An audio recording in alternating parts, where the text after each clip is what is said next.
Nós vamos falar hoje sobre os sistemas de numeração, né? Ele começa com o subtítulo aí, números, ok? Nós vamos estar falando aí, pessoal, sobre a necessidade de utilização dos números que nós temos hoje, os algarismos que nós conhecemos hoje, né? Começado a partir do zero, aí nós temos 1, 2, 3, até o infinito, né? A gente sabe que a sequência dos números naturais, que a princípio, né, o que nós vamos estudar vai ser a sequência dos números naturais, ela é uma sequência infinita. Marcos Kelvin, pode dizer.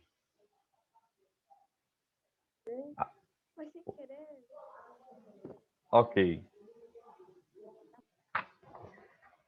E aí, pessoal, o slide aqui, né, ele já começa com essa ilustração.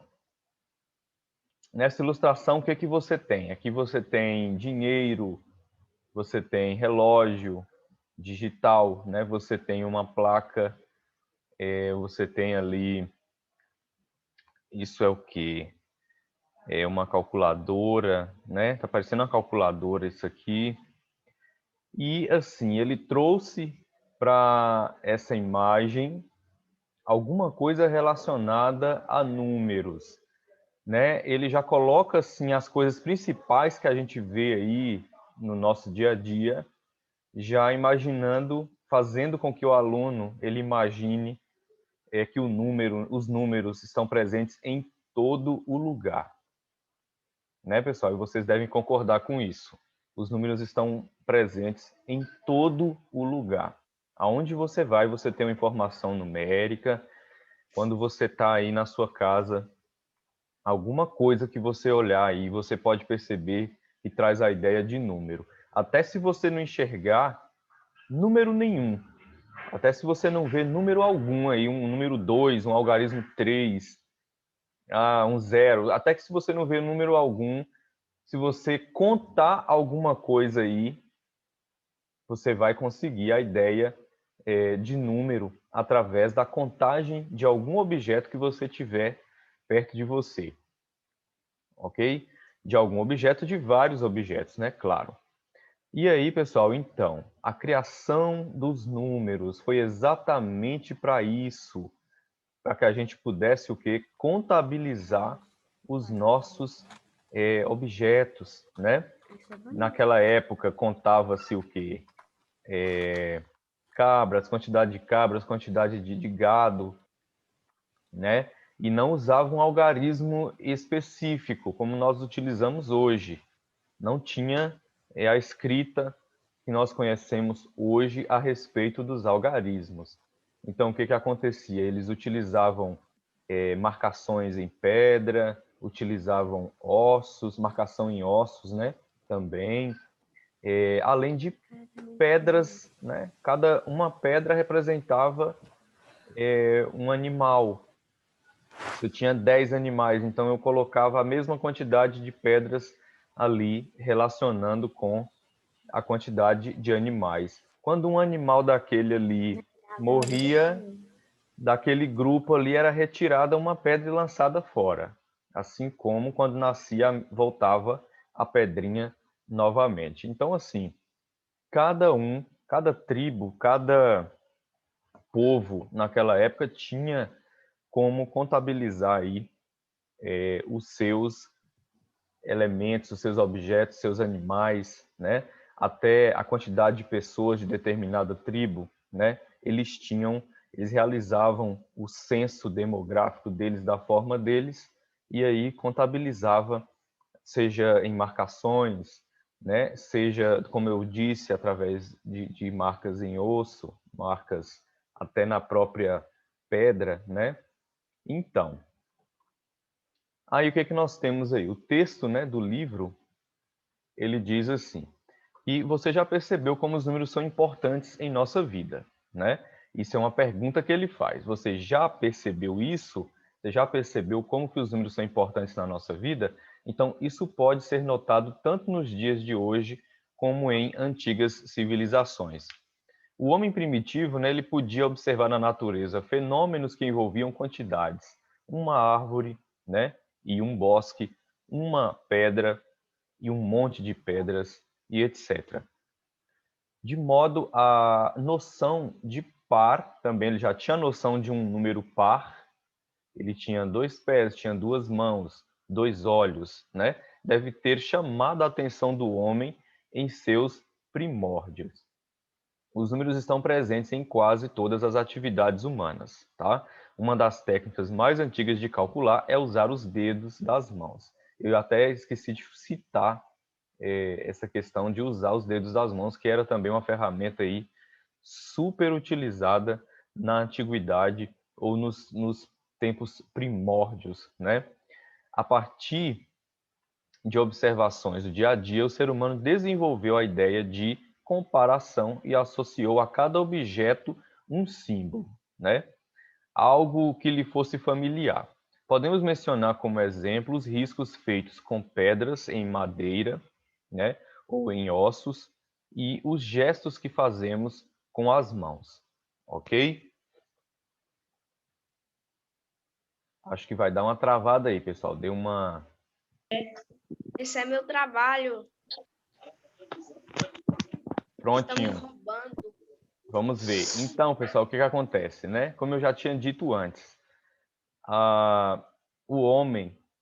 Antes eu não citei a questão do uso das mãos, né, para contagem, mas eu coloquei, expus para vocês aí alguns objetos que o homem utilizava aí como um símbolo, tá?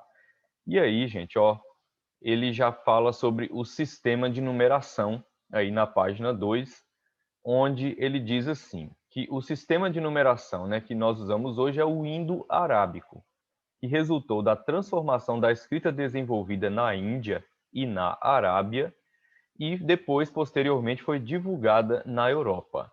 Então, nesse sistema, os números são escritos usando os seguintes símbolos. Então, nós temos aí o 0, o 1, o 2, o 3, o 4, até o número 9.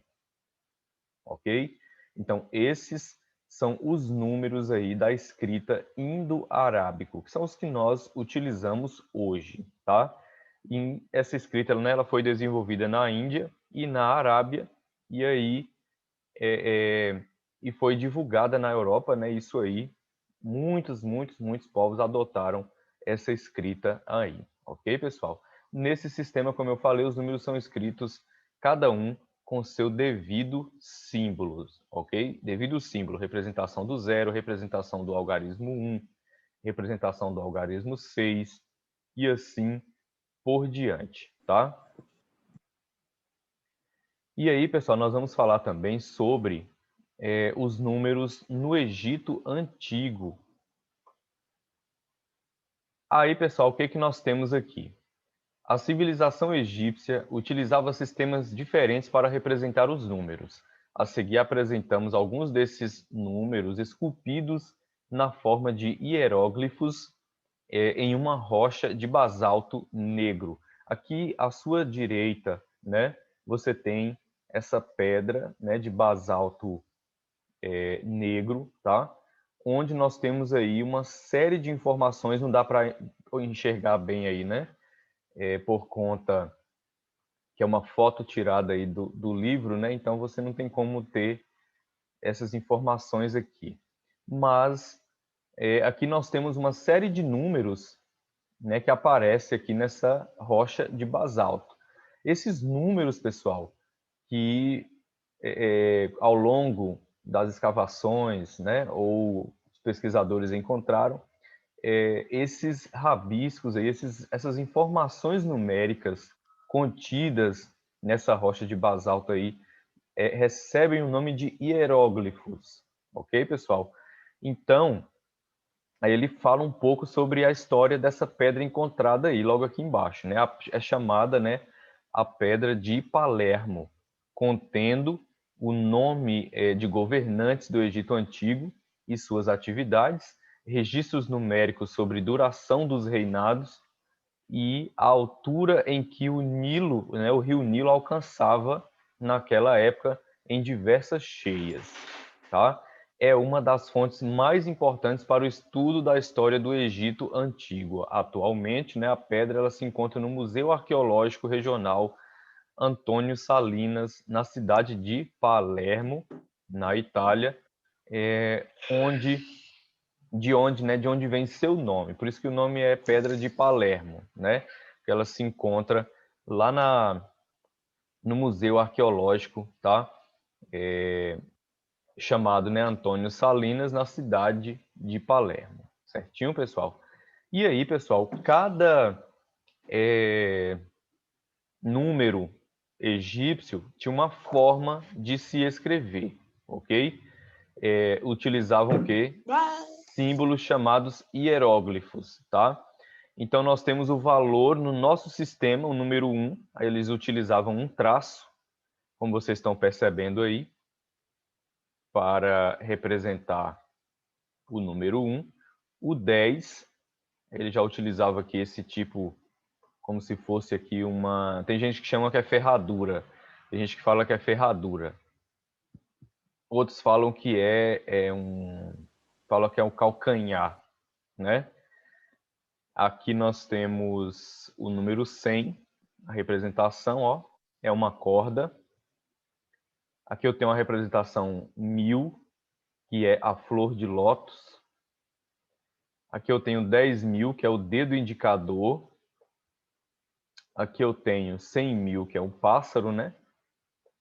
E aqui eu tenho 1.000.000, que é o homem ajoelhado. Ok, pessoal? E aí o que acontece, né? O nosso Eu sistema... jurava que esse passarinho era uma mão, tio. Uma mão... Eu também. Bom, para mim tá parecendo um pássaro. Eu não consigo observar uma mão aí. Eu Só se também ela... não. Ah, sim. Só se ela estiver apontando o dedo para baixo, né? Eu consigo ver a mão assim, ó. O livro aqui é um pássaro mesmo. Então. Aí, gente, o que acontece, ó? Temos aí todos os elementos, os símbolos, né, que representavam os números naquela época e o seu respectivo valor. Agora sim, nós já vamos começar a falar sobre... Deixa eu apagar aqui, para me passar para o próximo slide. A gente vai começar a falar sobre a quantidade de representações aí de cada símbolo. O nosso, por exemplo, a gente sabe que embora cada número ele tenha um valor diferente um do outro, por exemplo, se eu tiver aqui, ó, 2, 2 e 2. Eu repeti o número 2 3 vezes. Porém, cada 2 desse tem um valor diferente, né? E assim, no sistema egípcio, acontece esse tipo de repetição também, mas para mim formar determinado número é que eu faço essa repetição de símbolos, ok? Por exemplo, se eu for criar o número 9, você pode observar que não tem um algarismo aqui, ó, específico para o número 9. Então, eu vou ter que pegar esse traço aqui que representa 1 e vou riscar ele 9 vezes para formar o número 9. Aí vem o 10. Então, eu vou fazer aqui o calcanharzinho, ou seja, ou também a ferradura, né? Quiser chamar. 10, eu vou ter que fazer o 30, por exemplo. Vou ter que repetir 3 vezes. 3 vezes esse valor de 10.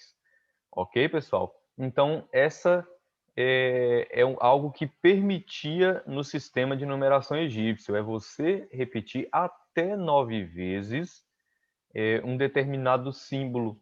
Ok, pessoal? Agora, a gente sabe que tem sistema de numeração aí que não permite que isso aconteça, né? Por exemplo, o sistema de numeração romano, ele não admite essa série de repetição, né? Ele admite até 3 repetições. Vocês vão relembrar isso aí. Até 3 repetições eu posso, né, no sistema de numeração romano. Ok, pessoal? Aí nós temos o seguinte, temos aí, né? Isso é decorativo também, vocês têm que olhar para a figura e saber quanto é que ela vale, tá?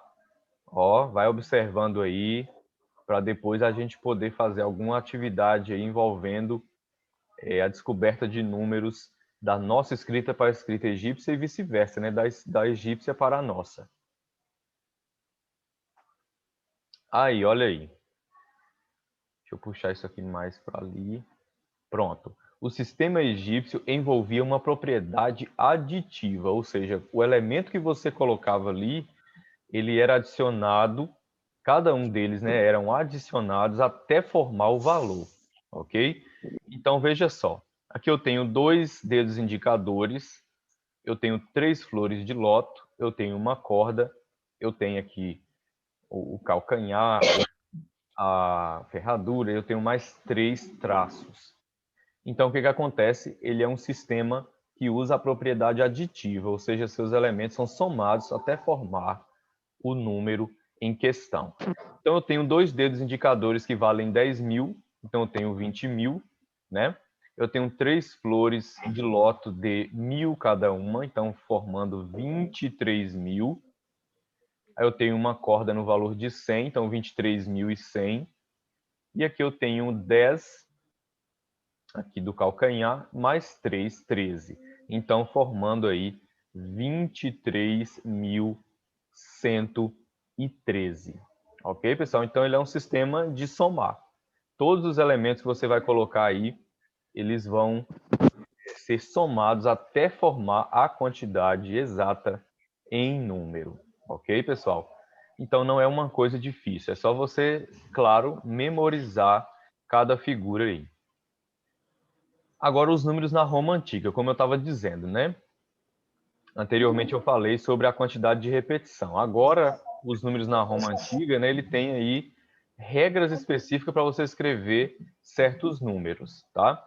Então, nós temos aí outro sistema de numeração muito importante, é o romano, usado por mais de 14 séculos. Esse talvez nos seja familiar. É claro, né, pessoal? É familiar. A gente encontra esse número em diversos lugares. A gente encontra em capítulos de livro, em nomes de papas, né? De reis. A gente encontra o rei fulano 10, papa não sei quem 33. Aí tem lá o número em algarismo romano. Né? Além, como eu falei, relógios, que mais? Capítulos de livro, nomes de reis, nomes de papas. Filme? Em filme? É. Sim. Bem comum também. Então, pessoal, esses são chamados algarismos romanos. Quais são eles? Nós temos aqui um traço, que representa o número 1. Eu tenho um V, que representa o número 5. Eu tenho um X, que representa o 10. Eu tenho o L, que representa o 50. Eu tenho o C, que representa o 100. Eu tenho o D, que representa o 500. E eu tenho o M, que representa o 1000. Ok, pessoal? O que mais? Vamos passar aqui. Aí temos o valor agora de cada símbolo, de cada algarismo romano no nosso sistema de numeração. Então, o traço significa 1, o Vzinho significa 5, já falei, né, de cada um, X, 10, L, 50, C, 100, D, 500, M, 1000. Os números no sistema romano também podem ser combinados utilizando uma propriedade aditiva. Aí vocês observam aí ao lado aí, você tem M, D, C, L, X, X e I. Aqui, claramente, você observa, né, que ele utilizou a propriedade aditiva para achar que número representa M, D, C, L, X, X e um tracinho. Então, ele colocou o M, valor do M, que é 1000, valor do D, que é 500, o valor do C, que é 100, o valor do L, 50, o valor do X, 10, do outro X também 10, e aqui um traço 1. Somando tudo, você tem aí 1671. Para simplificar a escrita e evitar repetição de um símbolo por muitas vezes, né? O sistema de numeração ele permite que você repita até 3 vezes. Eu já citei isso aí anteriormente, ok? Os romanos passaram a utilizar um princípio subtrativo introduzido na Idade Média, justamente para evitar essa repetição aí várias vezes. Ok, pessoal? E como é que ficou isso? Esse slide ele ficou meio escuro aí, pessoal, mas acho que dá para ler aí. O princípio subtrativo aí determina que quando uma letra de menor valor for colocada antes de outra de valor maior, o valor correspondente seja subtraído do valor expresso pela letra seguinte. Como assim, pessoal? Você tem aqui, por exemplo, o número 4. Você tem o algarismo de menor valor primeiro e depois o V número 5. Então, significa que o 5 está diminuindo uma unidade. Ou seja, você tem aí o 4, né? Formação do número 40. Você tem o X primeiro, depois o L de 50. Significa o quê? Que se uma letra menor veio primeiro e acompanhada de uma maior, você vai ter o princípio subtrativo aí. Você vai diminuir 10 unidades aí dos 50. Então, dá igual 40. C e depois D. D é a letra de maior valor, que vale 500, e antes dela aparece primeiro C de 100. Então, você tem a ideia aí de subtração. Então, 500 menos 100, 400. Então, é assim que se escreve 400. Diga. Você deixou no banheiro? Tranquilo, tranquilo.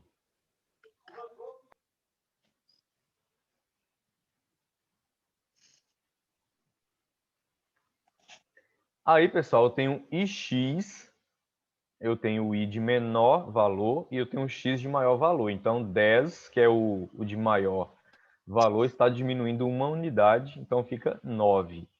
Tem um xc, onde o c vale 100, e eu tenho antes do 100, eu tenho o x que vale 10. Então, significa que está diminuindo aí 10 unidades de 100. Nós temos 90. Eu tenho cm, né? Então, 1000 em segundo, 100, que é C em primeiro. Então, vai estar descontando aí 100 unidades do 1000, formando o 900. Tá ok, pessoal? O princípio subtrativo nos permite escrever números romanos, evitando muitas repetições, já foi dito isso, facilitando a leitura. Então, com ele, podemos calcular o valor desses números da seguinte forma, que ele colocou, ó, ele pôs o M, aí ele pôs CD, ele colocou L, depois X, depois IX, ok? Sempre observando, pessoal, essa sequência, né? Letra de menor valor, letra de maior valor. Aí ele destacou em vermelho aí onde que isso aconteceu. O M veio aqui sozinho, normal. Aí vem aqui C, depois ele observou D. Pronto, se D era uma letra de maior valor e temos C antes dessa letra D, né, de maior valor, então vamos ter uma subtração aí. Aí seguiu, né? L normal, X normal. Aí veio aqui o I primeiro e depois o X, o tracinho, né? Depois o X. Aí o que acontece? Houve também a subtração aí, porque o I veio primeiro e depois o X, né? Então, o X, que é 10, vai diminuir uma unidade. Então, o que aconteceu?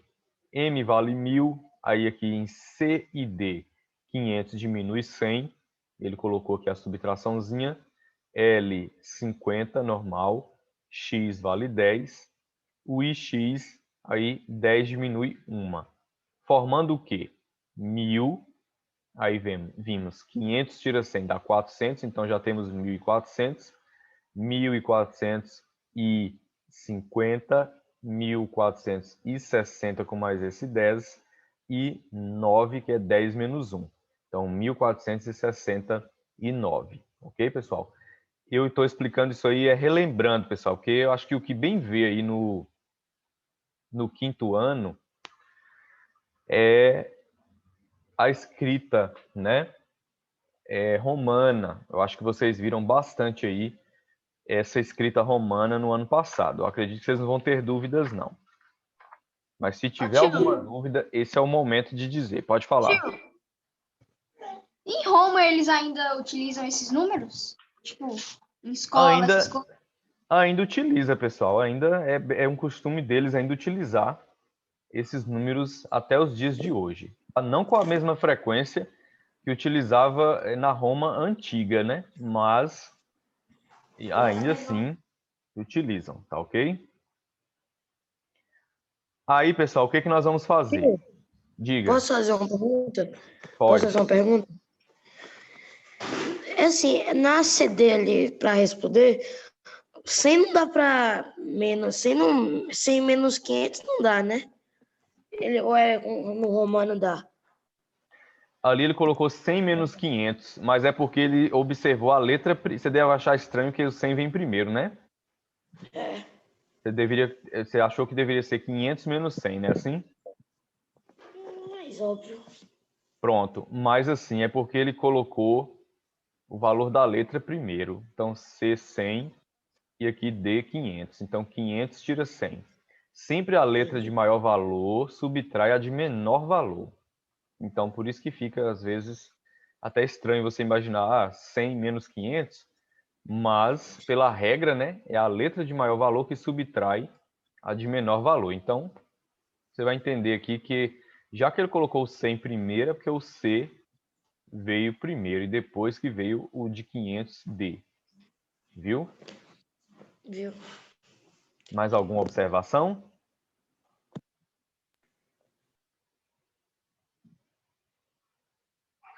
Pode observar aí e falar, pessoal, tirar alguma dúvida.